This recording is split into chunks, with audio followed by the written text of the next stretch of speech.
The transmission crackled through the void, a defiant whisper against the cosmic silence that had lasted 3 centuries. In the observation deck of the Galactic Council's flagship Hegemony's Crown, Ambassador Veltaris watched the holographic display with growing unease. The signal originated from Sol 3, a dead world according to every official record. Impossible, muttered Chief Navigator Kixdell, his chitinous fingers dancing across the control matrix. The Terran homeworld was sterilized into 1387. Nothing survived the plasma bombardment. Veltaris' eyes narrowed as he studied the data stream. The signal wasn't random, it pulsed with mathematical precision, broadcasting on frequencies that only one species had ever used. The same frequencies that had once carried humanity's desperate final messages, before the Council's fleet had reduced Earth to a molten wasteland. Perhaps it's an echo, suggested Science Officer Krendith, though her voice lacked conviction. Electromagnetic ghosts from the old transmissions. For 300 years? Veltaris' voice carried the weight of his species' ancient authority. The Veltari had been instrumental in the decision to eliminate humanity a choice that had seemed logical at the time. Humans had been too unpredictable, too aggressive, too willing to sacrifice everything for abstract concepts like freedom and dignity. They had refused to accept their designated role as a client species, choosing instead to fight a war they could never win. The hologram flickered, displaying the signal's complex patterns. Hidden within the seemingly random pulses were coordinates, star charts, and something that made Veltaris' respiratory sacs constrict with fear. It was a catalog of every Council military installation, every fleet position, every weakness in their defenses. Information that should have been impossible for the extinct Terrans to possess. Contact the War Council, Veltaris commanded, his voice barely above a whisper. Tell them the ghost frequency has returned.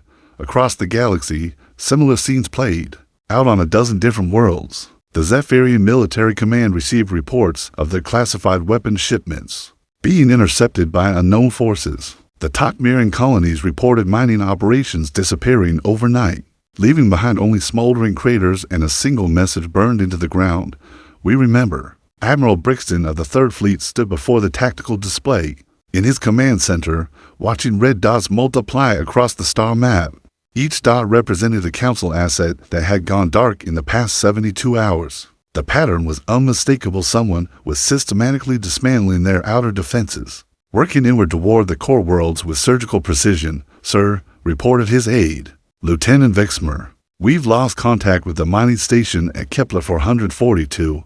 The last transmission was unusual. The recording played through the command center speakers. Static gave way to a human voice, speaking in the ancient Terran language that most species had forgotten. But the translation scrolled across their screens in perfect Council standard. You thought you buried us, but we were only sleeping. The seeds you scattered have taken root in the dark between stars. Brixton's mandibles clicked nervously. Like all military officers of his generation, he had studied the Terran War. Humanity's final stand had been magnificent in its futility. A single species holding off the combined might of 47 worlds for nearly a decade. Their tactics had been unconventional, often barbaric, but undeniably effective. They had turned asteroids into kinetic weapons, hijacked enemy ships through cyber warfare, and fought with a ferocity that had earned the grudging respect of their enemies. But they had lost. The records were clear. Earth's surface had been scorched clean, its oceans boiled away, its atmosphere stripped. The few human survivors had been scattered to refugee camps on distant worlds, where they had gradually died out or been absorbed into other populations. The last confirmed human death had been recorded over a century ago. Prep the fleet for immediate deployment, Brixton ordered, and contact intelligence. I want to know how dead humans are running Black Ops against the Council in the depths of space. Far from any charted star system, something ancient and patient stirred to life. The Endurance had drifted for 3 centuries, its hull scarred by the fires of Earth's destruction, its crew in cryogenic suspension. But now alarms were sounding, and emergency protocols were bringing the ship back to full operational status. Captain Rourke Nakamura opened his eyes for the first time in 300 years, his body aching from the long sleep. Around him, dozens of other pods were cycling through their revival sequences. The ship's AI, designation Prometheus, spoke in a voice that still carried traces of its original programmer's Irish accent. Captain, we're receiving confirmation. Signals from all 73 sleeper ships. Operation Lazarus is proceeding as planned. Nakamura sat up slowly, his muscles protesting. Through the viewport, he could see the distant glow of council space, where trillions of beings lived in the peace and prosperity that had been built on humanity's grave. They had called his species extinct, but they had made a fundamental error. In their calculations, they had underestimated how far a dying species would go to ensure its survival. "Signal the fleet," Nakamura said, his voice rough from disuse. "Tell them the dead have come home." The council patrol ship Vigilant Harmony dropped out of hyperspace expecting a routine inspection of the Proxima mining facility. Instead, Captain Zolthic found himself staring at a debris field that had once been a thriving industrial complex. The twisted metal and frozen atmosphere told a story of sudden, overwhelming violence. "Life signs?" he asked his sensor operator, though he already knew the answer. "Negative, sir. But I'm picking up an energy signature." "Wait." The young Kethrania's voice cracked with fear. "There's something out there. Something big. The Vigilant." Harmony shuddered as unknown weapons struck its shields. Through the viewport, Zolthic saw death approaching a massive vessel that seemed to have been cobbled together from a dozen different ship designs. Its hull a patchwork of scavenged metal and improvised armor, but it moved with deadly purpose, and its weapons were anything but improvised. "Evasive maneuvers," Zolthic shouted, but it was too late. The enemy ship fired again, and this time the blast punched through their shields. Like they were made of gossamer, the bridge erupted in sparks and smoke as control panels overloaded. "Unknown vessel, this is Captain Zolthic of the Galactic Council. Identify yourself and explain your hostile actions." The response came as a tight beam transmission directly to his command chair. The voice that spoke was human, but scarred by 3 centuries of hatred. "This is Commander Elena Vasquez of the Terran Resistance Navy. We are reclaiming what was stolen from us." Zolthic's heart stopped. The Terran Resistance Navy was a ghost story, a myth used to frighten cadets. "That's impossible. Your species is extinct, is it?" Vasquez's laugh was bitter as old coffee. "You burned our world, scattered our people, and declared us finished. But you never understood us. We don't surrender, we don't forgive, and we never, ever forget." The human ship Retribution, according to the transmitted ID, maneuvered with impossible grace for something so massive. Its weapons spoke again, precisely targeted strikes that crippled the Vigilant Harmony's engines and weapons systems, without destroying the ship entirely. "You're going to send a message to your superiors," Vasquez continued. "Tell them that the children of Earth have grown up in the dark between stars. Tell them we've been watching, learning, preparing. Tell them that humanity's bill has come. Do." A boarding pod launched from Retribution, clamping onto the council ship's hull with magnetic grapplers. Zolthic drew his sidearm, knowing it was useless. The stories from the Terran War spoke of human soldiers who fought like demons, who turned every battle into a bloodbath regardless of the odds. The airlock exploded inward, and they came through, like a tide of nightmares. But these weren't the humans from the old record soft, fragile beings who needed environmental suits to survive in space. These creatures had been changed by 3 centuries of evolution. In the harshest environment imaginable, their skin was pale as starlight.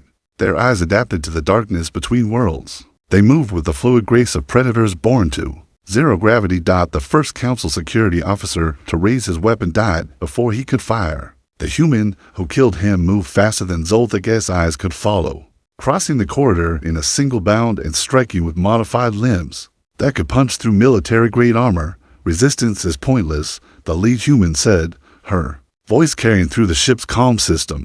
"We're not here to kill you all, just some of you." The slaughter was methodical. Council crew members who surrendered were restrained. Those who fought back were eliminated with brutal efficiency. But it was the precision that terrified Zolthic most. These humans knew exactly where to strike, which systems to disable, which crew members held critical information.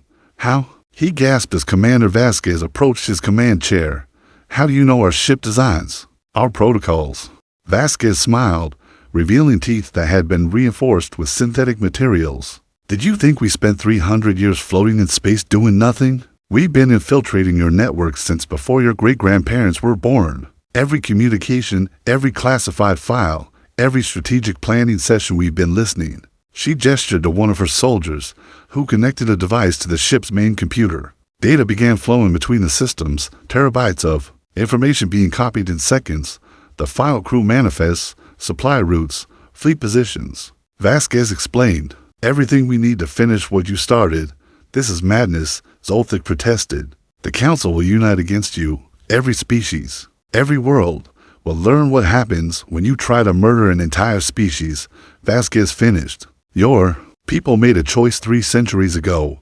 They decided that humanity was too dangerous to exist. They were right.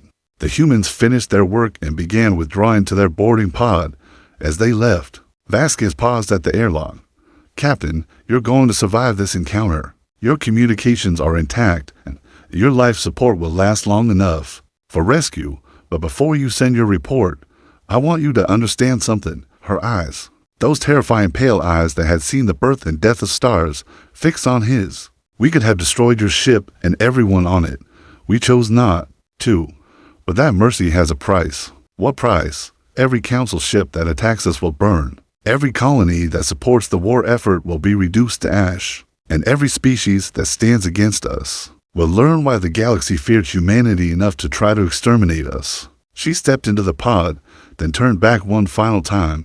300 years, Captain. 300 years we've been patient, but our patience is at an end." The pod detached, and the retribution vanished into hyperspace, leaving only the vigilant Harmony drifting among the ruins of the mining station. As rescue ships arrived hours later, Zolthic transmitted his report with hands that wouldn't stop. Shaking, the dead had indeed come home, and they had brought the fury of the void with them. The emergency session of the Galactic Council convened within hours of receiving Captain Zolthic's report. In the Great Assembly Hall on Nexus Prime, representatives from 47 species gathered with expressions ranging from disbelief to naked terror. The holographic display at the center of the chamber showed a map of Council space, dotted with red markers indicating confirmed human attacks. Secretary General Murdane, eldest of the Veltari, called for order with a gesture of his primary manipulator. "The situation has escalated beyond our initial projections. In the past 72 hours, we have lost 17 mining facilities, 8 supply convoys, and 3 patrol fleets.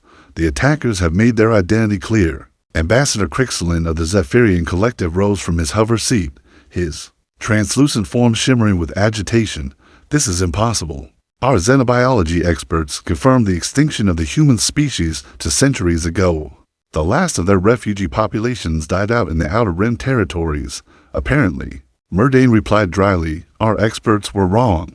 The chamber erupted in a cacophony of alien languages. As panic spread through the assembly, the Terran war had ended before most of these beings were born, but the stories remained. Humans had been the most vicious opponents the Council had ever faced a species that treated death as merely another weapon in their arsenal. General Vexthara of the Tok'miran war host stood, her chitinous armor gleaming under the chamber's lights. "Whatever these creatures are, they cannot be allowed to threaten the stability of Council space. I propose immediate mobilization of all available military assets." "Against what?"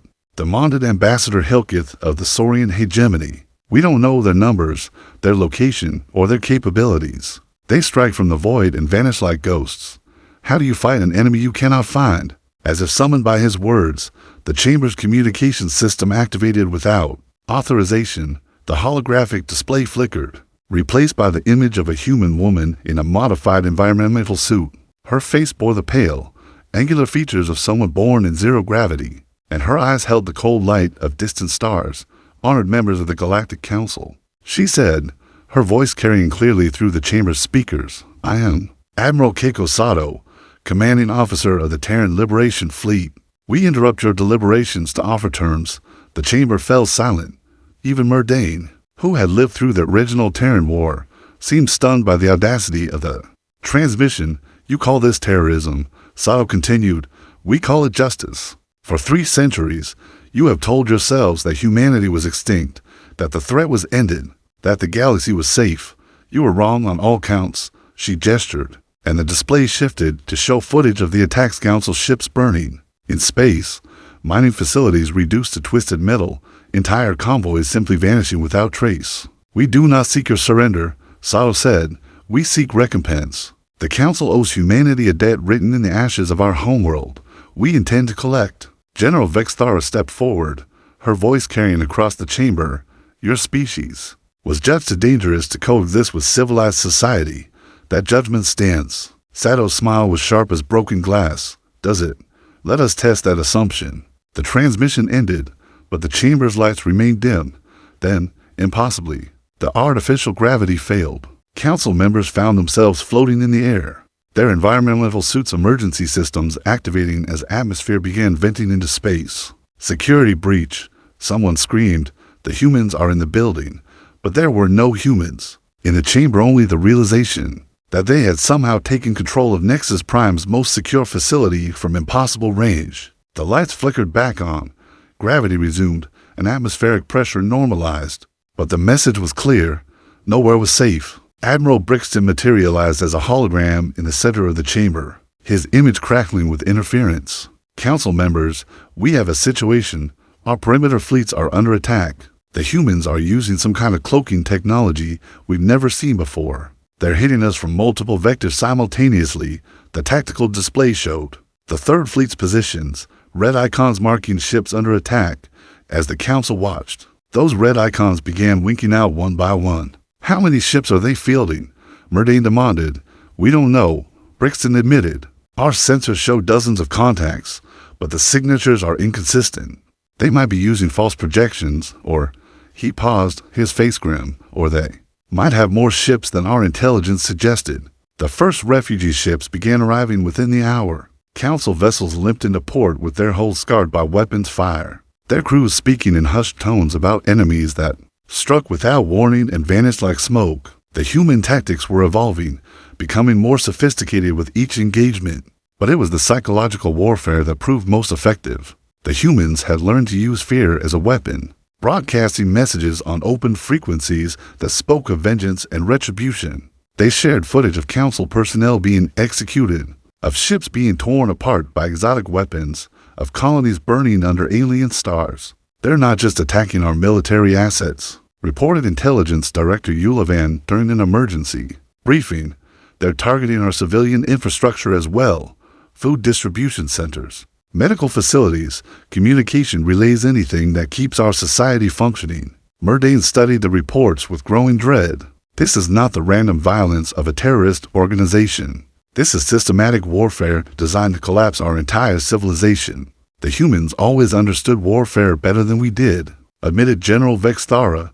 During the original conflict, their military theorists spoke of total war, the complete mobilization of a society's resources to destroy the enemy. We thought we had eliminated that threat when we burned their homeworld. Instead, we created something worse, Murdane said quietly. We turned them into a species with nothing left to lose. The reports continued to pour in throughout the day.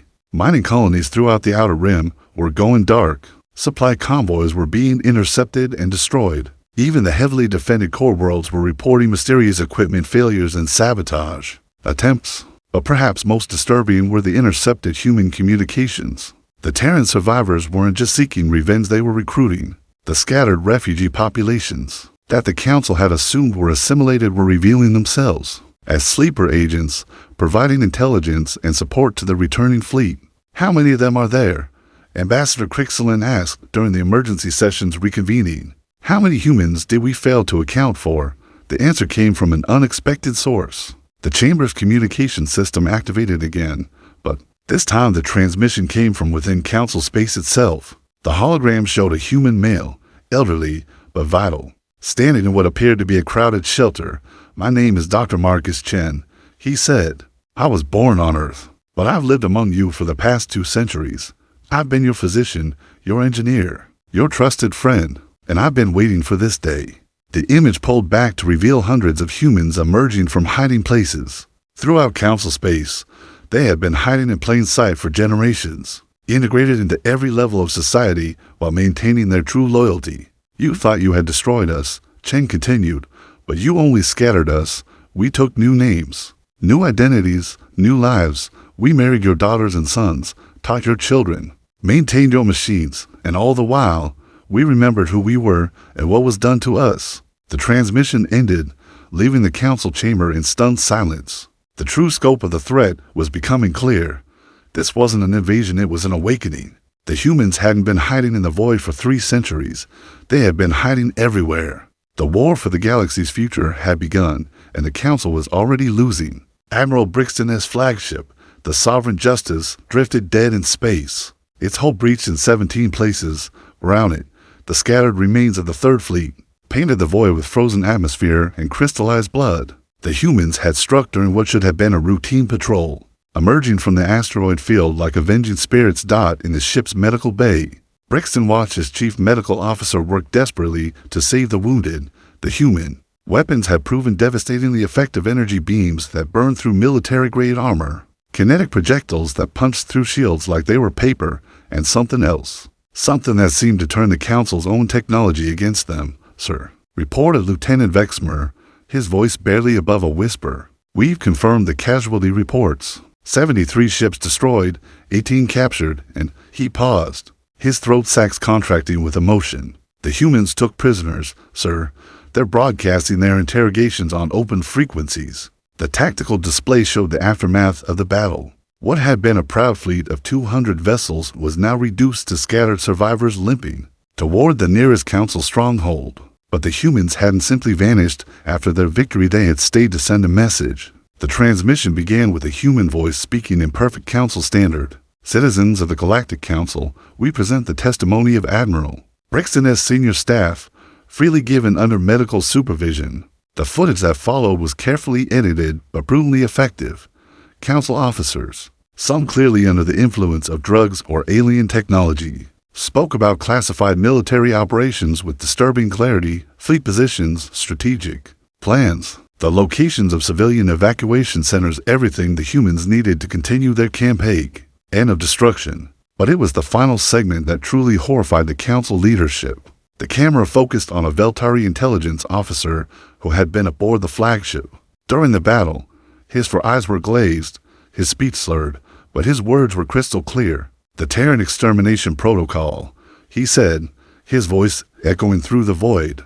Classified document 77 Alpha. Complete sterilization of Sol-3 authorized by unanimous Council vote. Estimated casualties, 11 billion sentient beings. Justification, species deemed incompatible with galactic civilization. The transmission ended with a single message burned into the wreckage of the flagship. 11 billion lives. The deck compounds with interest. On Nexus Prime, the emergency council session had devolved into chaos. Representatives shouted accusations across the chamber, while security forces struggled to maintain order. The revelation of the extermination protocol had shattered the carefully maintained fiction that humanity's extinction had been a tragic necessity rather than deliberate genocide. Secretary General Murdane called for order, his ancient voice carrying the weight of authority built over centuries. The strategic situation has deteriorated beyond acceptable parameters. General Vexthara, report. The Tok'Marin war leaders. Holographic form flickered with interference, a reminder that the humans were intercepting even their most secure communications. The Third Fleet has been eliminated as an effective fighting force. The Fifth and Seventh Fleets are withdrawing to defensive positions around the core worlds. We estimate human casualties at less than 15% of our own. How is that possible? Demanded Ambassador Hilkith. Their ships are cobbled together from salvage. Their weapons are improvised. How are they achieving such devastating success? The answer came from an unexpected source. Dr. Ulavan, the Council's chief xenobiologist, activated his personal communicator and transmitted his findings to the Assembly. I've been analyzing battlefield recordings from the human attacks, he said, his voice tight with fear. The enemy we're fighting isn't the same species we exterminated 3 centuries ago. They've evolved. The holographic display showed comparative biological scans humans from the historical records versus the creatures now attacking Council forces. The differences were stark and terrifying. Extended exposure to zero gravity and cosmic radiation has fundamentally altered their physiology. Ulavan continued. Their bone density has increased by 300%. Their reflexes are 40% faster than baseline human norms. Their eyes have adapted to see across a broader spectrum, including wavelengths that allow them to perceive our cloaking technology. But the physical changes were only part of the story. The humans had also undergone psychological evolution, developing a collective consciousness that allowed them to coordinate across vast distances. Without detectable communication, they fought as a single organism, each ship and crew member perfectly synchronized with the others. They're not just using superior tactics, Ulavan concluded. they become a superior species. The environment we forced them to adapt to has made them into something we cannot match in direct combat. The implications were staggering. The Council's technological advantages, their shields, their sensors, their communication networks had all been developed to fight conventional opponents. The humans were anything but conventional. Admiral Brixton's image appeared in the chamber, transmitted from his crippled flagship. Council members, we need to discuss terms of surrender. The human fleet is moving toward the core systems, and our defensive positions cannot hold them. Surrender. General Vexthara's voice carried the outrage of a warrior who had never known defeat. The Tok'miran war host does not surrender to inferior species. Then the Tok'miran war host will die with honor, Brixton replied coldly.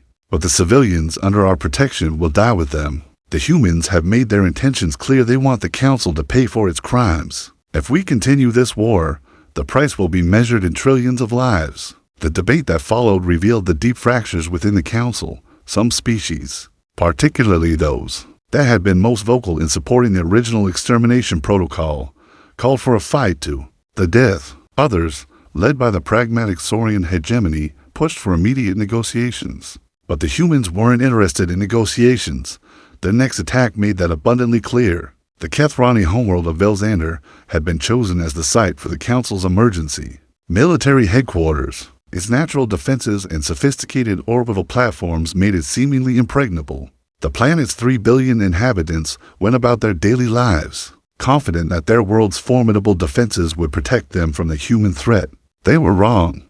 The attack began with the planet's communication networks, suddenly broadcasting human voices in the native Kethrani language. The speakers identified themselves as descendants of the refugees, who had been temporarily relocated to Velxander after Earth's destruction. They had been living among the Kethrani for 3 centuries, slowly infiltrating every level of society while waiting for this moment. You welcomed us into your homes, the voices said as orbital defense platforms began exploding in brilliant flashes of light. You gave us your trust, your friendship, your love, and we have used it all to plan your destruction. The ground-based defenses followed, their control systems compromised by sleeper agents who had spent generations earning the trust of their unwitting hosts. Within hours, Velxander's mighty defensive network had been turned into a weapon against itself. But the humans weren't content with mere victory. They wanted the galaxy to witness the consequences of genocide. The footage they broadcast showed Kethrani civilians fleeing their burning cities, while PA systems announced the death toll. In clinical detail, every casualty was linked to a specific human life lost during Earth's destruction, a perverse form of bookkeeping that reduced entire civilizations to numbers in a ledger of revenge. The message was clear: the debt would be paid in full, regardless of the cost. The galaxy had declared war on humanity 3 centuries ago.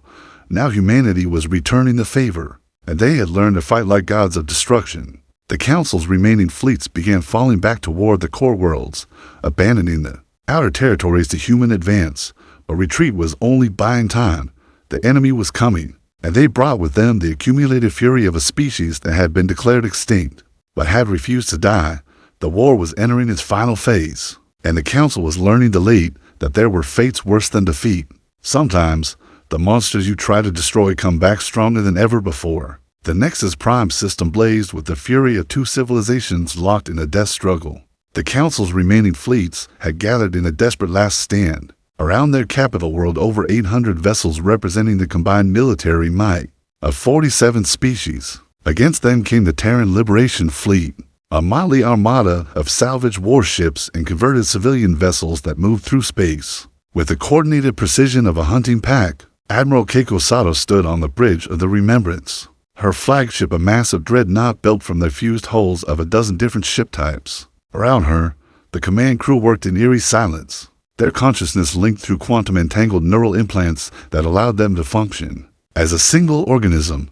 The technology was a human innovation, born from 3 centuries of isolation and forced evolution. Fleet status report, she commanded, her voice carrying through the shared consciousness to every ship in the armada. The response came not as words, but as pure information flowing directly into her mind.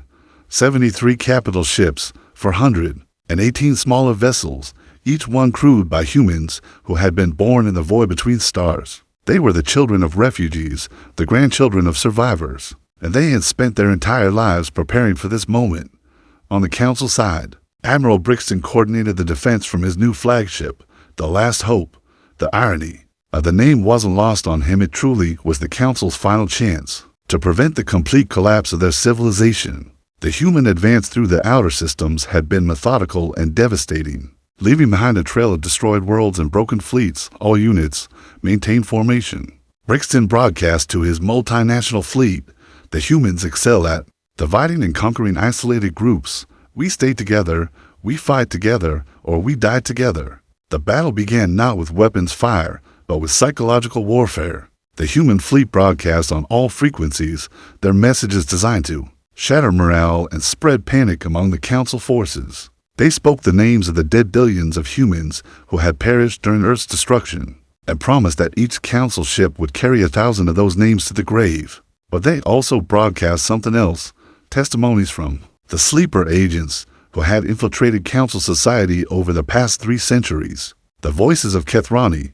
Veltari, Zephyrian, and dozens of other species, all speaking with human accents as they revealed their true loyalties. My name was David Park, said one voice in perfect Takmiran. I took the name Crixtel to hide among you. I married your sister, raised your children, and taught them to hate the species that murdered my ancestors. Your own families have been weapons in this war, and you never knew it. The psychological impact was devastating. Council crews found themselves looking at their non-human colleagues with sudden suspicion, wondering how many other sleeper agents lurked within their ranks. Unit cohesion began to fracture even before the first shots were fired. The human fleet split into 3 formations, each one targeting a different section of the Council's defensive line. The central formation, led by the Remembrance, drove straight toward Nexus Prime, while the flanking groups moved to envelop the Council forces. In a deadly embrace, all batteries opened fire. Brixton commanded, and space erupted in a storm of energy beams and kinetic projectiles. The Council's opening salvo was magnificent and terrible, a wall of destruction that should have annihilated any conventional fleet. But the humans weren't conventional. Their ships twisted and rolled through the barrage with impossible grace, their hulls scarred but intact. The secret lay in their adaptive armor-living metal that could shift and flow to deflect incoming fire, another innovation born from centuries of desperate survival. The human response was equally devastating, but far more personal. Instead of targeting ship systems, they aimed for crew compartments, life support, and command centers. Their weapons were designed not just to destroy, but to kill. Each shot calculated to maximize casualties rather than strategic advantage. The Sovereign Dawn, a Veltari cruiser, took a direct hit from a human particle beam and simply disappeared. In a cloud of superheated plasma, 800 crew members died in an instant, their final screams echoing through the quantum communications network that linked all Council vessels. But the Council forces were far from defenseless. The Takmiran war host had brought their infamous Berserker ships, vessels designed to ram enemy craft at relativistic speeds. 3 of them broke formation and accelerated toward the human line, their crews chanting death songs as they prepared for glorious destruction. The first Berserker struck the human vessel Vendetta, amidships, both ships disappearing in a nuclear fireball that briefly outshone Nexus Prime's sun. The second was intercepted by a swarm of human fighters, their coordinated fire shredding the Takmiran vessel before it could reach its target. The third made it through, slamming into the Retribution with such force that the explosion could be seen from the planet's surface. Commander Elena Vasquez, veteran of a dozen boarding actions, felt her ship die around her. The Retribution had been her home for 3 centuries, and now it was breaking apart under the stress of catastrophic damage. She gathered her surviving crew and prepared for the final tradition of human warfare, the death charge. All hands, prepare for boarding action. She broadcast to the nearby human vessels. We go to join our ancestors, but we take enemies with us. The Retribution's final act was to launch every boarding pod it carried, each one packed with human warriors who had nothing left to lose. They struck Council ships throughout the battle line, turning what should have been a space engagement into a series of brutal close combat actions. The battle raged for 18 hours, the longest continuous space engagement in galactic history. Ships burned and died on both sides, their crews fighting with a desperation born of mutual hatred. The Council forces held their formation for the first 6 hours, But the human tactics began to tell. They fought as individuals, but thought as a collective. Each ship's actions perfectly coordinated with the others. The turning point came when the human fleet executed a maneuver that defied military logic. Instead of continuing their advance toward Nexus Prime, they turned and focused their entire firepower on the Council's command ships. In 30 minutes of concentrated fire, they eliminated the Admiralty of 3 different species and left the remaining forces leaderless and confused. Admiral Brixton watched his fleet disintegrate from the bridge of the Last Hope, his tactical display showing red icons winking out one by one. The Council had begun this battle with 800 ships. Now fewer than 200 remained, and those were scattered and demoralized. Signal the retreat, he ordered, his voice heavy with the weight of defeat. All surviving units, fall back to the inner system. We'll make our final stand at the orbital platforms. But the humans weren't finished. As the Council forces withdrew, the human fleet launched their final surprise weapon that had been 3 centuries in the making. The planet crackers were massive kinetic projectiles, each one the size of a small asteroid and accelerated to a significant fraction of light speed. They had been built in the cold depths of space, constructed from the debris of destroyed human colonies, and powered by the compressed fury of an extinct species.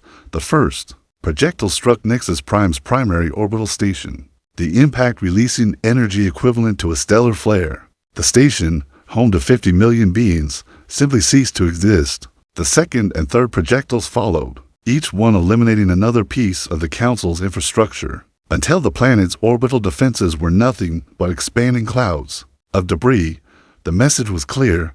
The humans weren't just winning this battle, they were ending it. The Council's remaining ships fled toward the inner planets, carrying with them the terrible knowledge that their greatest stronghold had fallen in a single day. As the human fleet moved to occupy the ruins of Nexus Prime's orbital infrastructure, Admiral Sato allowed herself a moment of satisfaction.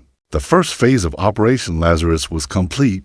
The Council's military power was broken, their capital world defenseless, and their government in chaos. The ruins of Nexus Prime burned beneath the crimson sky, its once magnificent cities reduced to smoldering craters by the orbital bombardment. In the deepest bunkers beneath the planetary capital, the surviving members of the Galactic Council huddled in their final stronghold, surrounded by the dead and dying remnants of 47 civilizations' greatest achievement. Secretary General Murdane stood before the massive holographic display that showed the tactical situation across the galaxy. Red icons marked human-controlled systems, and there were far too many of them. In 3 days of fighting, the Terran Liberation Fleet had shattered the Council's military power and occupied 15 core worlds. The speed of their advance was unprecedented in galactic warfare. The Outer Rim territories have fallen, reported Intelligence Director Yulevan, his voice hollow with exhaustion. The humans aren't just conquering, they're converting. Every species they encounter is given a choice: join their cause or share. The Council's fate, the choice was proving popular. Species that had been subjugated by the Council for centuries were eagerly switching sides, providing the humans with local knowledge, resources, and volunteers for their ever-growing fleet. What had begun as a war of revenge was transforming into a galactic revolution. How many have joined them? Murdane asked, though he dreaded the answer. 17 species have formally declared for the Terran resistance, Yulevan replied. Another dozen are in active rebellion against Council authority. We estimate that 40% of our former territory is now under human control or influence. The bunker shook as another orbital bombardment struck the surface. The humans weren't trying to capture Nexus Prime, they were systematically destroying it, reducing the Council's greatest symbol to rubble and ash. The message was unmistakable. This was what happened to those who committed genocide. In the human fleet high above, Admiral Sato reviewed the final phase of Operation Lazarus. The military objectives had been achieved ahead of schedule, but the true test was yet to come. Destroying the Council's forces was one thing. Building a new galactic order from the ashes was another entirely. Signal from the planetary surface, reported her communications officer, a young woman whose great-grandmother had died in Earth's final bombardment. The Council leadership wants to discuss terms. Sato smiled grimly. Tell them we'll receive their surrender in the old Senate chamber. If they want to end this war, they can do it in the same place where they voted to exterminate humanity. The chamber, where the Galactic Council had once convened in splendor, was now a ruin open to the sky. Twisted metal beams jutted from collapsed walls, and the great seal of the council lay shattered on the floor. But it was here that the human delegation waited, their environmental suits gleaming in the harsh light of Nexus Prime's wounded sun. Murdane arrived with the surviving members of his government, their movements slow and painful. Many bore the wounds of the orbital bombardment, and all carried the weight of absolute defeat. They had ruled the galaxy for over 1,000 years, but that age was ending in blood and fire. Secretary General Admiral Sato said, her voice carrying clearly through the chamber's damaged acoustics, "We meet at last." Murdane studied the human admiral with his ancient eyes. She was young by his standards, barely to centuries old, but she carried herself with the authority of someone who had never known defeat. Behind her stood a dozen other human officers, each one a representative of the species the council had tried to exterminate. Admiral Sato, he replied formally, "I am authorized to offer the council's unconditional surrender. The terms, there are no terms," Sato interrupted. "Surrender implies that you have something left to bargain with. You don't. Your fleets are destroyed, your worlds are in rebellion, and your authority exists only in this bunker. We're not here to negotiate, we're here to pass judgment." The human delegation spread out across the ruined chamber, each one taking position at a spot that had once been occupied by a council representative. The symbolism was deliberate in showing they were replacing the old order with their own.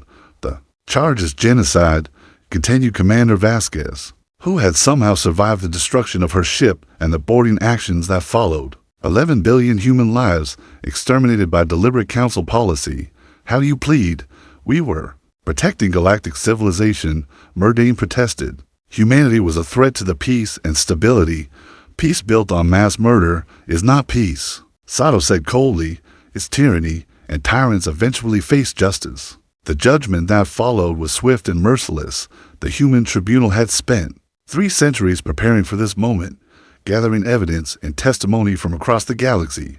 They presented a case that was unassailable in its thoroughness. Documentation of the extermination protocol, recordings of council debates, and most damning of all, the testimonies of the sleeper agents who had witnessed the aftermath of humanity's destruction. "We could execute you all," Sato said as the trial reached its conclusion. "Eye for an eye, life for life, but that would make us no different from you. Instead, we offer you the one thing you never gave humanity a choice." The terms were simple but devastating. The council would be dissolved, its member species granted independence to determine their own futures. The humans would establish a new galactic government based on voluntary association, rather than enforced unity, and the species that had been instrumental in humanity's extermination would face consequences proportional to their crimes. Some council members accepted the terms with resignation. Others raised against the judgment, demanding trial by combat or calling for martyrdom rather than submission. But their protests were meaningless. They had lost the war, and the victors were writing the peace. The final surprise came from an unexpected source. As the human tribunal prepared to dissolve the session, a new voice spoke from the chamber's damaged communication system. "Wait," said Dr. Marcus Chen, the elderly human who had revealed the extent of the sleeper agent network. "There's something else you need to know." His image appeared in the center of the chamber, transmitted from a location somewhere in council space. Behind him stood hundreds of other humans, not the pale, adapted creatures of the Liberation Fleet, but ordinary-looking beings who could have passed for members of any council species. "We are the forgotten," Chen said, his voice carrying the weight of centuries. "The humans who survived the purges, who hid among you, who raised families and built lives while never forgetting who we were. We number in the millions, and we are spread throughout the galaxy." The implications were staggering.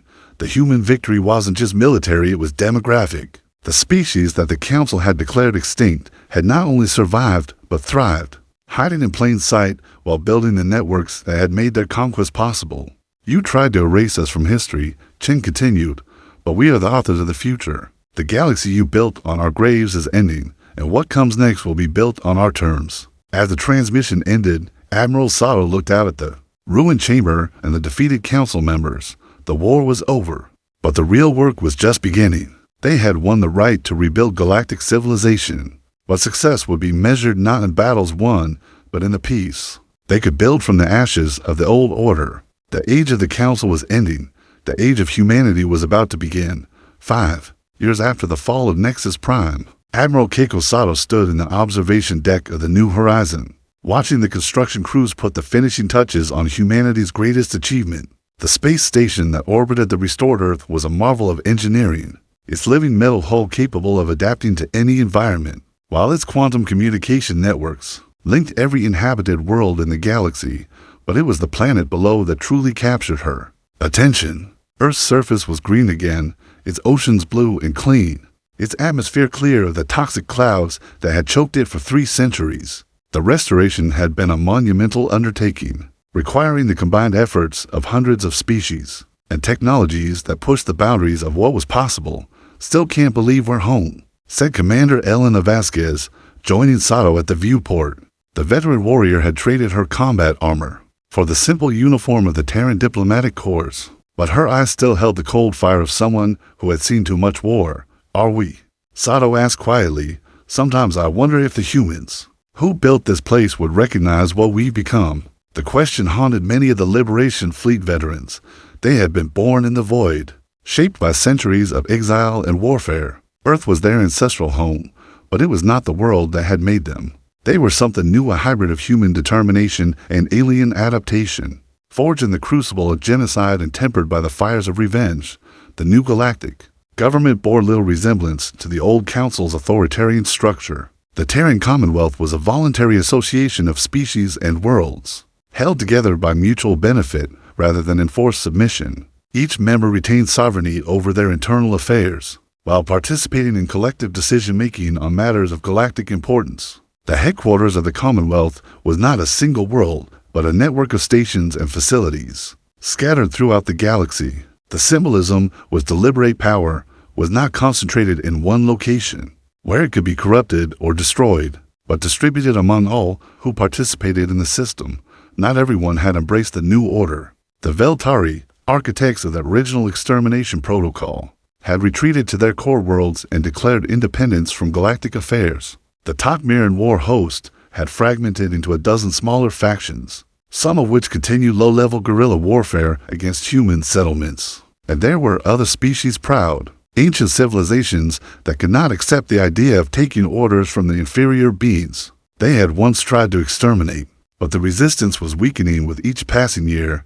The Commonwealth's policies of voluntary association and mutual benefit were proving more effective than the Council's old methods of conquest and subjugation. Species that had been oppressed for centuries were finally free to develop their own cultures and technologies, leading to an explosion of innovation and prosperity. The humans, meanwhile, had found their role as mediators and facilitators rather than rulers. Their experience as refugees and exiles had given them a unique perspective on the needs of displaced populations and marginalized species. The Terran Refugee Assistance Corps had become one of the Commonwealth's most respected organizations, helping to resettle populations and rebuild worlds devastated by war. Incoming transmission from the Kepler colony announced the station's AI, its voice a synthesis of human and alien vocalizations that reflected the Commonwealth's multicultural nature. Ambassador Yulevan requesting permission to dock. Sato smiled at the mention of the name. The former Council Intelligence Director had been one of the first to accept the new order, using his extensive knowledge of galactic politics to help establish the Commonwealth's diplomatic protocols. His transformation from enemy to ally had been one of the war's most surprising outcomes. The ambassador's shuttle docked an hour later, and Yulevan emerged looking remarkably well for someone who had once been marked for execution as a war criminal. The Commonwealth's policy of reconciliation rather than revenge had allowed many former Council officials to find new roles in the emerging galactic order. "Admiral," he said, offering the human gesture of a handshake that had become common throughout Commonwealth space. "The Kepler negotiations have been successful. The Zephyrian Collective has agreed to join the Commonwealth as a full member." It was another victory for the new order, but Sato felt little satisfaction. Each species that joined the Commonwealth was a reminder of how much had been lost during the war. The galaxy was healing, but the scars would remain for generations. "What about the Veltari?" she asked. Yulevan's expression darkened. "They've retreated further into isolation. Our intelligence suggests they're developing some kind of super weapon, possibly based on the old planet killer technology. They may be planning a final strike against the Commonwealth." "Let them come," Vasquez said grimly. We faced extinction before. It didn't take the first time, but Sato was more cautious. The humans had learned the dangers of absolute victory it bred over confidence and complacency. The Commonwealth's strength lay not in its military might, but in its ability to adapt and evolve. If the Veltari wanted to restart the war, they would find their enemies had changed in ways they couldn't imagine. The memorial service was held on the anniversary of Earth's restoration, as it had been every year since the planet's return to habitability. Representatives from hundreds of species gathered in the great cathedral that had been built, where the old UN headquarters once stood, their voices joining in a hymn of remembrance that transcended language and culture. Admiral Sato delivered the annual address as she had since the tradition began, but this year, her words carried a different message. We gather not just to remember the dead, she said, her voice carrying clearly through the cathedral's acoustics, but to celebrate the living. The Commonwealth exists because species that were once enemies chose to become partners, because hatred gave way to understanding and revenge gave way to justice. In the audience, beings who had once fired weapons at each other now sat side by side, their children playing together in the aisles. The Kethrani refugees who had been displaced by the war shared seating with the human colonists who had helped rebuild their world.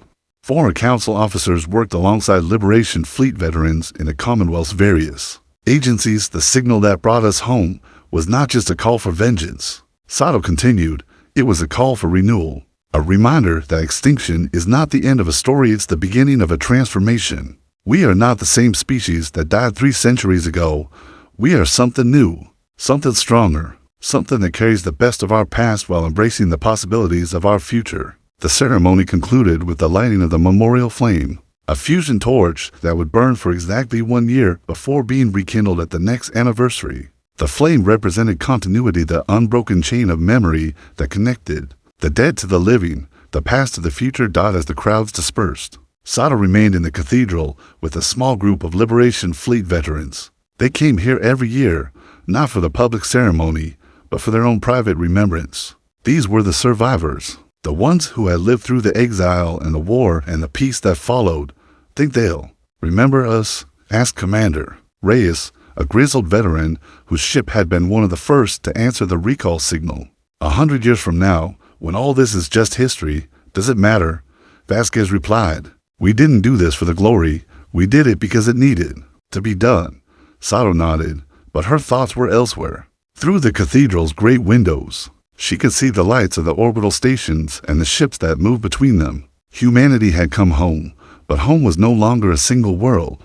It was a network of relationships that spanned the galaxy, a web of connections that could not be broken by any single act of violence. The Commonwealth would face new challenges in the years to come. There would be wars and disasters, political crises and social upheavals. But the species that had survived their own extinction, that had built a new civilization from the ashes of the old, would endure. They had learned the most important lesson of all, that survival was not about being the strongest or the most ruthless, but about being the most adaptable dot in the depths of space, far from any inhabited world. The last of the old council's deep space monitoring stations continued its automated transmissions. The signal that had once announced humanity's extinction now carried a different message, one of hope and renewal, of species working together to build something greater than any of them could achieve alone. The signal would continue broadcasting for as long as the station's power held out, a testament to the idea that some things could not be silenced by force. The universe was vast and full of wonders, and somewhere among the stars, new civilizations were taking their first steps toward the light. They would not make the same mistakes as their predecessors. They had learned from humanity's example that extinction was not the end of the story. It was just the beginning of a new chapter, and in that knowledge, the future was bright with possibility. The dead had been remembered, the living had been celebrated, and the signal that had called humanity home now carried a new message to the stars. We are here. We are many. We are one. The galaxy had learned to listen.